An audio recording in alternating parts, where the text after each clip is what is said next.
Bonjour à tous, bienvenue sur la chaîne pour une nouvelle vidéo. On va aller chercher la Twingo. Alors ça fait plus d'1 an qu'elle est chez mon fils Alan, donc qui habite à peu près à 10 km d'ici. Donc ça fait 1 an qu'elle est entrepotée dans le garage. Donc j'ai prévu une batterie, les pinces de démarrage, des roues. J'ai pris les jantes que j'ai récupérées sur des Twingo que j'ai mis en pièces. Donc il y a 4 jantes en alu. Donc je vais les prendre. Ça fait quand même 1 an qu'elle est entreposée au même endroit, donc j'ai peur qu'il y a des places sur les pneus qui soient même dégonflés si je n'ai pas été la voir depuis que je l'ai mis là-bas. Donc le but de cette vidéo, ça va être d'aller chercher la Twingo et la ramener ici. Et j'ai prévu aussi bien sûr un bidon d'essence. Voilà, donc je pense que j'ai tout ce qu'il faut pour aller la démarrer. Je tiens à vous signaler qu'en fin de vidéo, vous verrez suite au partage de vos messages lors de la préparation de l'aile de la Twingo, qu'il me restait encore pas mal de petites choses à dépointer puis à décoller, surtout au niveau du passage de roue. Donc ça y est, ça a été réalisé. Je vous mettrai ça en fin de vidéo, comme ça vous verrez que j'ai utilisé vos trucs que vous m'aviez laissé en message sous la vidéo, enfin sous la dernière vidéo. Voilà, donc pour faire le point vite fait avant de partir chercher la Twingo, donc elle est entreposée sur le mur, elle est fixée là, comme ça je suis sûr qu'elle ne va pas prendre de coups. Donc, vous avez vu, j'ai déjà marqué les 2-3 petits impacts qu'il y a eu. Donc il y avait déjà des petits impacts quand je l'ai eu, ce coup là il y était déjà. Donc le seul point, tout de même vous verrez en fin de vidéo, c'est que j'ai créé ici une arête. Donc je vais devoir débosseler au moment de l'installation sur la Twingo. C'est tout simplement dû, le contour de la trappe à essence était pointé directement sur le pare-boue. Donc moi quand j'ai chauffé, tout le pare-boue il s'est décollé. Mais quand je suis arrivé ici, j'ai forcé un peu et du coup ça a créé un petit creux. Donc voilà, c'est tout ce que j'ai à dire sur la récupération de l'aile. Bon, bien sûr des petits trous comme ici en haut, mais voilà, rien de méchant dans tous les cas. Quand je ferai un bouchonnage à cet endroit-là, ça me permettra de reboucher le trou. Et ça me permettra peut-être aussi de la fixer temporairement avec une vis. Enfin on verra bien. Voilà les amis, c'est le jour J. Donc je suis prêt à aller chercher la Twingo qui se coule.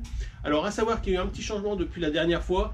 Mon fils Alan a trouvé une maison individuelle, donc il quitte l'appartement où se trouve la Twingo, donc dans son garage. Donc avec la Twingo, j'avais mis pas mal de petites choses, entre autres des pièces de la Mini Austin. Donc il y a la Mini Austin, il y a pas mal de petites bricoles, donc il va falloir que je déménage tout ça en même temps. Donc on va préparer le retour de la qui se coule et charger la remorque des différentes pièces que j'avais mis chez lui. Voilà, donc je vous fais voir vite fait dans le véhicule ce que j'ai préparé pour remettre la Twingo en route et puis on monte en voiture et c'est parti. Donc voilà un petit point vite fait avant de partir. Donc j'ai pris 2-3 outils pour pouvoir remplacer la batterie, une batterie. J'ai pris la clé à choc, une chandelle et le cric hydraulique pour pouvoir remplacer des roues s'il y a lieu. Donc comme ça elle est stockée depuis 1 an, donc peut-être que les pneus sont dégonflés. Donc j'ai prévu 2 roues avec 2 bons pneus dessus. Et puis voilà 2-3 bricoles, hein. Bon, le jerrycan d'essence avec 5 litres pour faire 10 km, ça fera amplement l'affaire. Et du coup voilà, et la remorque elle est prête et attachée aussi, donc il n'y a plus qu'à. Donc voilà, nous sommes arrivés où se trouve la Twingo. Alors hormis la Twingo, je sais pas si vous voyez bien, mais j'ai tout ça à récupérer. Donc il y a encore des panneaux de porte de 807, il y a un groupe électrogène, j'ai mon Karcher à essence, réservoir, les jantes de Mini. Alors je sais pas si vous voyez bien avec le contre-jour. Sur le côté là, derrière vous voyez pas, mais il y a tout ce qui est carreaux de la Mini, le volant, tout ça, les bas de caisse qui sont neufs que je dois remplacer. Donc je vais charger tout ça, puis après on mettra la batterie sur la Twingo et on verra déjà si elle démarre. Apparemment les roues n'ont pas l'air si dégonflées que ça. Non, il faudrait que je la sorte, mais les roues n'ont pas l'air dégonflées. Donc on va pouvoir la prendre comme ça. C'est déjà une bonne chose.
voilà, comme on voyait pas bien, j'ai déjà remonté la batterie.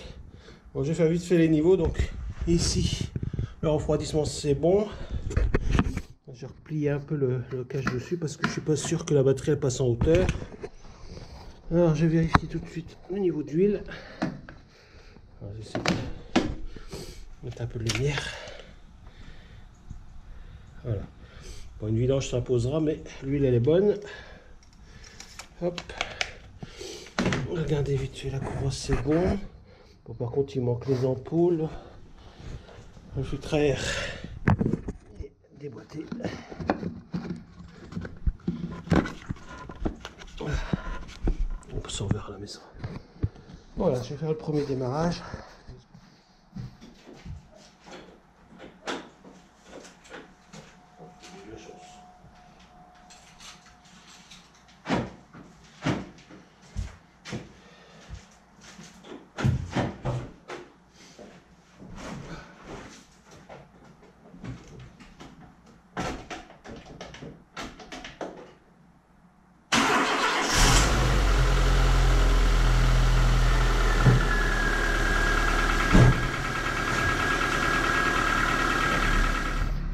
Alors je vous reprends dans l'habitacle.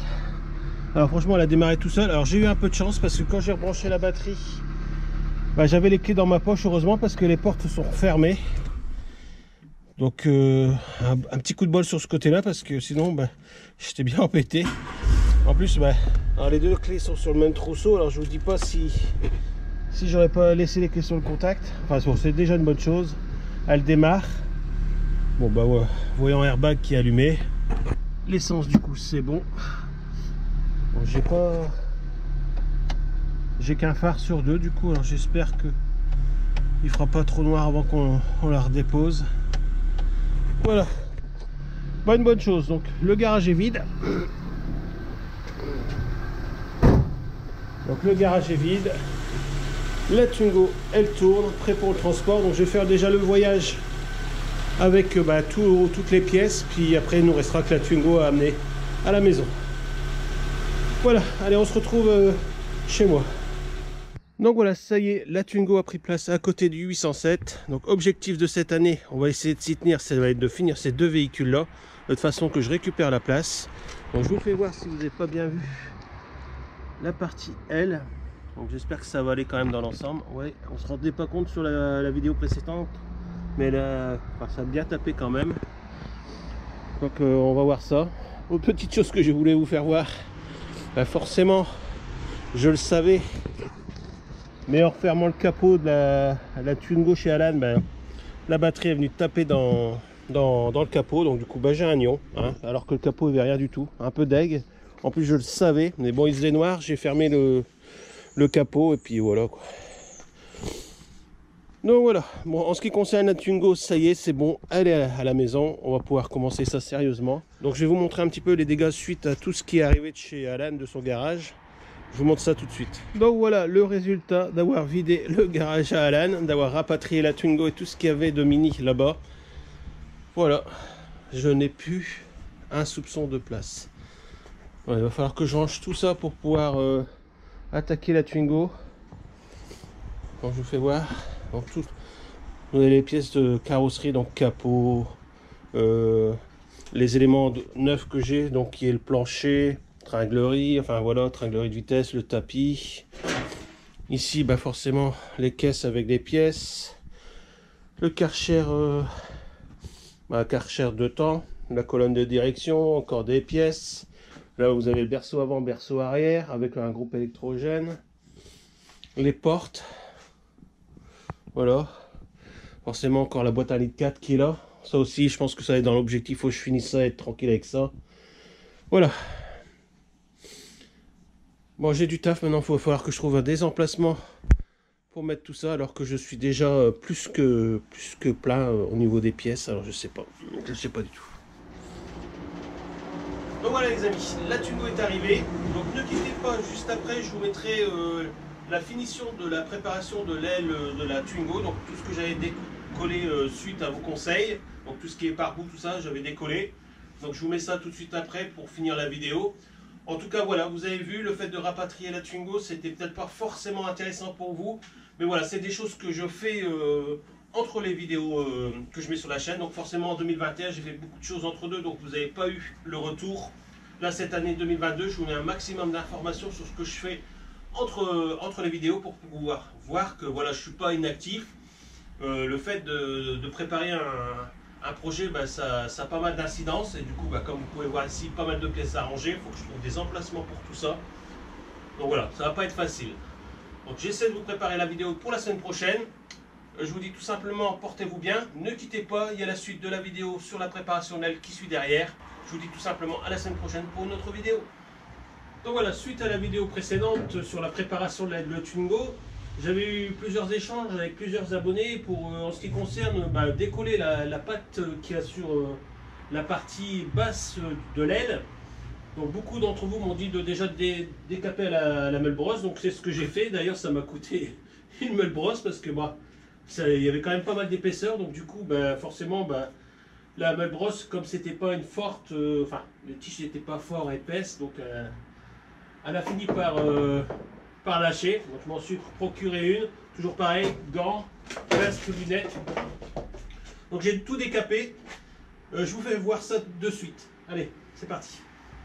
Donc voilà, je vous fais voir le décapage. Donc j'ai tout enlevé ce qui était plus ou moins pâte, goudron, enfin je sais pas exactement l'identification de cette pâte qui recouvrait toute la surface de carrosserie. Donc c'est fait. Je vais pouvoir enlever les points de soudure sur la partie là. Alors on m'avait dit peut-être que la partie ici était pointée plus collée. Donc apparemment j'ai un point ici et un point sur le coin, sinon apparemment l'aile n'est pas pointée, donc elle est juste collée, juste pointée aux extrémités. Donc en ce qui concerne le pare-boue, je pense que c'est juste collé.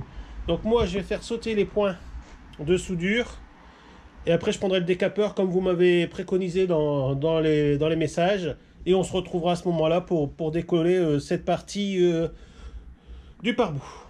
Allez, à tout à l'heure.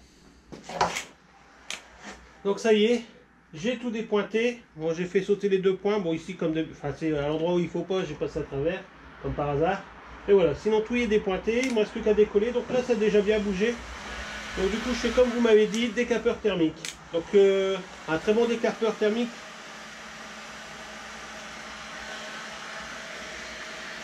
Donc du coup, je fais monter la température.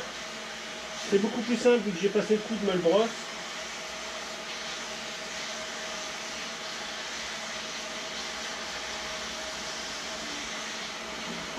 Donc j'ai mis un diffuseur qui me permet vraiment de cibler le point de chauffe.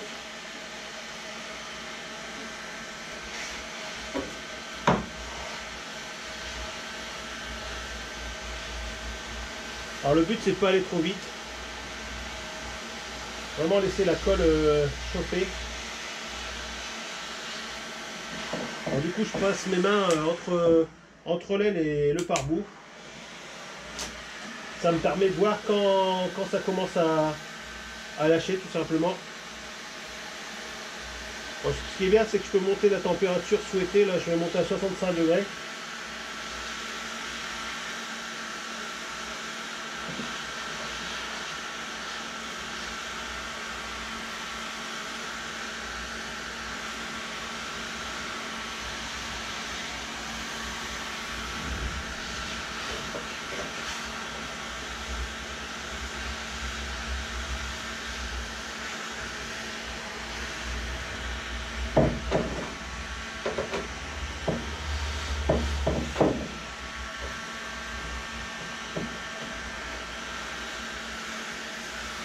Alors je sens une résistance à cet endroit-là, alors je pense que c'est la jonction avec la trappe à essence. Alors, du coup je vais chauffer sur tout le périphérique en espérant que ça a été pas pointé à cet endroit-là. Je n'ai pas vérifié.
J'ai des points de soudure.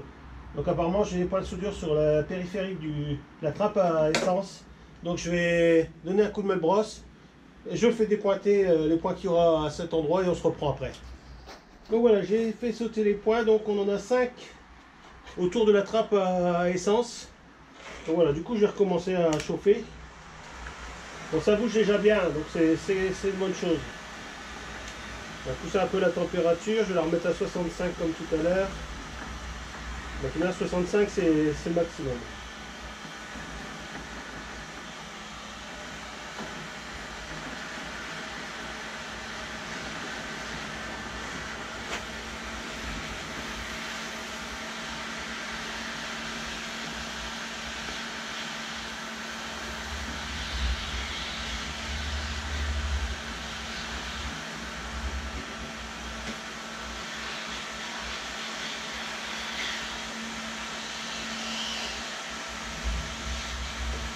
Franchement, ouais, on sent la colle qui lâche, ça va assez bien. Hein. Je pensais vraiment que ça aurait été beaucoup plus compliqué que ça.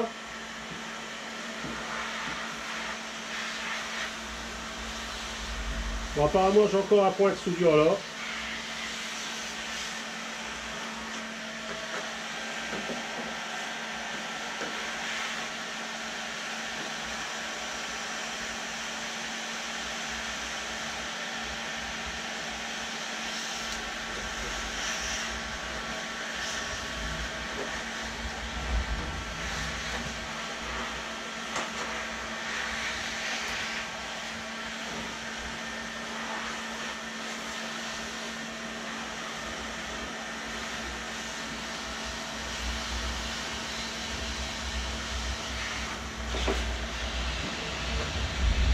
Bon, apparemment, c'est pas un joint, non, c'est pas un point de colle, c'est pas un point de soudure.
Donc malgré qu'il y avait le gros paquet de colle, bah, j'ai réussi quand même, en allant tout doucement,